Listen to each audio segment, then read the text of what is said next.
Assalamualaikum warahmatullahi wabarakatuh. Saya Ryan Eling Widodo. Di sini saya akan memaparkan hasil rancangan proposal saya menggunakan Microsoft Sway. Ini adalah tampilan awal dari Microsoft Sway. Bagian atas ada judul proposal saya, di bawahnya ada abstrak yang saya buat menggunakan video. Lalu di bawahnya ada bagian judul lagi untuk bab 1 pendahuluan.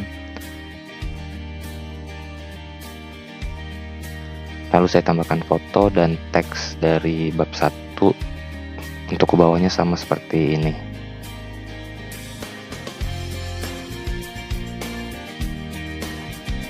Langsung kita putar saja. Tertera di layar ada judul proposal yang saya buat, yaitu efektivitas e-learning sebagai media pembelajaran mata pelajaran teknik pemrograman pada siswa SMK 22 Jakarta. Lalu masuk ke bagian abstrak. Di sini saya menggunakan video dalam menjelaskan abstrak proposal ini. Mari kita play. Abstrak pada penelitian ini berisi, penelitian ini bertujuan untuk 1. Mengetahui prestasi mata pelajaran teknik pemrograman di SMK 22 Jakarta yang diajarkan tanpa e-learning dengan yang diajarkan menggunakan e-learning. 2. Mengetahui efektivitas e-learning terhadap prestasi siswa pada mata pelajaran teknik pemrograman di SMK 22 Jakarta. Metode penelitian yang digunakan adalah kuasi eksperimen. Desain kuasi yang dipilih adalah non-equivalent control group design. Teknik pengambilan sampel pada penelitian ini menggunakan teknik purposive sampling, uji validasi dan uji reliabilitas berdasarkan penilaian para ahli atau judgment expert. Teknik analisis data menggunakan rumus statistik non-parametris. Hasil penelitian dan analisis data memperoleh informasi bahwa pembelajaran menggunakan media berbasis e-learning secara signifikan adalah efektif. Kata kunci dari abstrak yaitu efektivitas, e-learning, media pembelajaran. Ya, baik, tadi itu abstraknya. Masuk ke bab 1 pendahuluan. Dimulai dari latar belakang masalah, mengapa saya mengambil judul penelitian ini. Lalu ada identifikasi masalah, kemudian ada batasan masalah, lalu ada rumusan masalah, yaitu yang pertama, apakah ada perbedaan prestasi siswa antara yang diajarkan menggunakan e-learning dengan yang diajarkan tanpa e-learning. 2. Bagaimanakah efektivitas e-learning terhadap prestasi siswa pada mata pelajaran teknik pemrograman. Nah, kemudian ada tujuan penelitian. Akhirnya ada manfaat penelitian, baik itu bagi penulis, bagi siswa, maupun bagi guru. Masuk ke bab 2 ada kajian pustaka. Di sini dijelaskan apa pengertian efektivitas itu. Lalu ada indikator efektivitas pembelajaran. Nah, yang kedua ini ada e-learning. Di sini dijelaskan pula pengertian serta konsep dari e-learning dan manfaat e-learning. Lalu ada media pembelajaran, yang termasuk penggunaan media pembelajarannya, di mana dalam penelitian ini mengacu pada kerucut pengalaman Dell. Nah, ini adalah bentuk kerucut pengalaman Dell-nya. Kemudian ada fungsi dan manfaat media pembelajaran, lalu jenis-jenis media pembelajaran. Nah, yang keempat ada prestasi belajar, yang dimulai dengan pengertian prestasi belajar, serta faktor yang mempengaruhi prestasi belajar hingga indikator prestasi belajar. Kemudian ada penelitian yang relevan, mulai dari penelitian Zesty Amelia dengan judul pemanfaatan e-learning untuk meningkatkan hasil belajar siswa pada mata pelajaran teknologi informasi dan komunikasi. Kemudian ada tesis dengan judul pengembangan e-learning pembelajaran pendidikan kewarganegaraan untuk sekolah lanjutan tingkat atas yang ditulis oleh Nur Hadi. Kemudian ada juga skripsi Heri Purnomo yang memiliki judul pengaruh penggunaan e-learning terhadap prestasi belajar siswa mata Diklat Bubut kelas 11 SMK N2 Pengasih.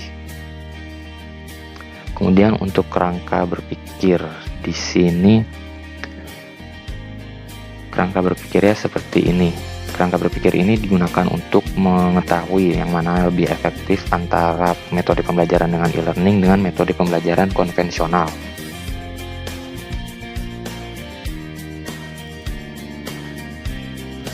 Sehingga didapatkan perumusan hipotesis, yaitu prestasi siswa mata pelajaran teknik pemrograman yang menggunakan e-learning lebih baik daripada prestasi siswa yang tidak menggunakan e-learning. Masuk ke bab 3 metodologi. Mulai dari desain penelitian. Desain penelitian ini menggunakan kuasi eksperimen dengan desain kuasi yang dipilih yaitu non-equivalent control group design. Dengan skema gambar seperti berikut ini.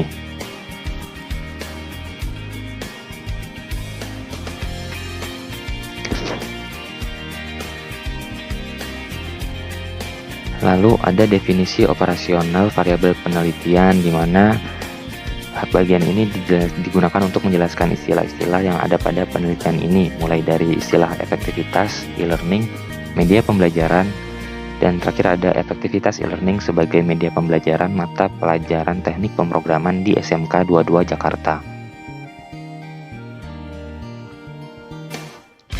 Lanjut ke variabel penelitian. Di sini ada 3 variabel. Yang pertama ada variabel bebas, yaitu menggunakan e-learning sebagai media pembelajaran dan tidak menggunakan e-learning sebagai media pembelajaran. Yang kedua ada variabel terikat, yang berupa prestasi mata pelajaran teknik pemrograman pada nilai post-testnya. Dan terakhir ada variabel kontrol yang berupa hasil pretest. Untuk tempat dan waktu penelitian ini dilakukan di SMK 22 Jakarta yang berlokasi di Jalan Condet Raya nomor 12, RT 12 RW 3, Kelurahan Gedong, Kecamatan Pasar Rebo, Jakarta Timur, Provinsi DKI Jakarta, dengan waktu penelitian dilaksanakan pada tahun ajaran 2001-2022. Untuk subjek dan objek penelitian, subjeknya itu siswa kelas 11 SMK 22 Jakarta, dan objek penelitiannya ini adalah e-learning sebagai media pembelajaran. Lanjut ke instrumen. Instrumen yang digunakan ini berupa langkah-langkah menyusun instrumen, mulai dari menetapkan variabel, membuat definisi operasional variabel, menyusun kisi-kisi instrumen, menyusun instrumen, dan terakhir menguji cobakan instrumen. Nah, dalam uji coba instrumen ini menggunakan dua kriteria, yaitu validitas dan reliabilitas. Validitas yang digunakan adalah validitas isi, dan reliabilitas ini dilihat dengan menghitung koefisien alpha Cronbach. Untuk teknik pengumpulan data menggunakan dokumentasi dan metode eksperimen. Nah, metode eksperimen yang digunakan yaitu dengan membagi 2 kelompok, yaitu kelompok eksperimen dan kelompok kontrol, yang kemudian yang di kondisi awalnya melakukan pretest. Namun kedua kelompok ini memiliki perlakuan yang berbeda. Kelompok eksperimen itu menggunakan metode pembelajaran yang menggunakan e-learning, sedangkan kelompok kontrol itu metode pembelajaran yang konvensional atau tanpa menggunakan e-learning. Di akhir, kedua kelompok ini akan melakukan post-test untuk mengetahui mana yang lebih efektif.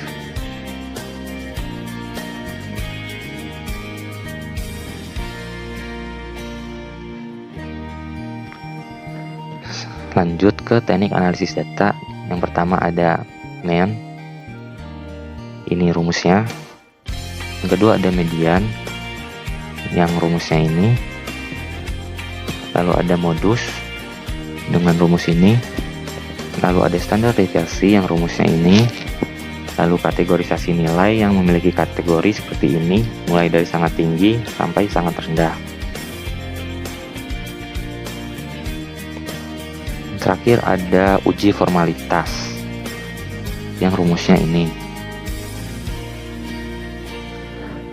Nah, lalu ini adalah daftar pusaka yang digunakan untuk membantu penyusunan proposal ini.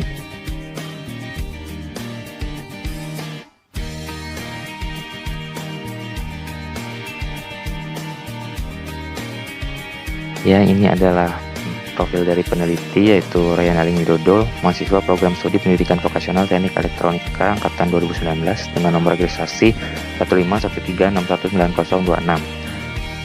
Mungkin itu saja yang dapat saya paparkan, kurang lebihnya mohon maaf, dan jika ada yang ingin ditanyakan bisa ditanyakan melalui kolom komentar. Assalamualaikum warahmatullahi wabarakatuh.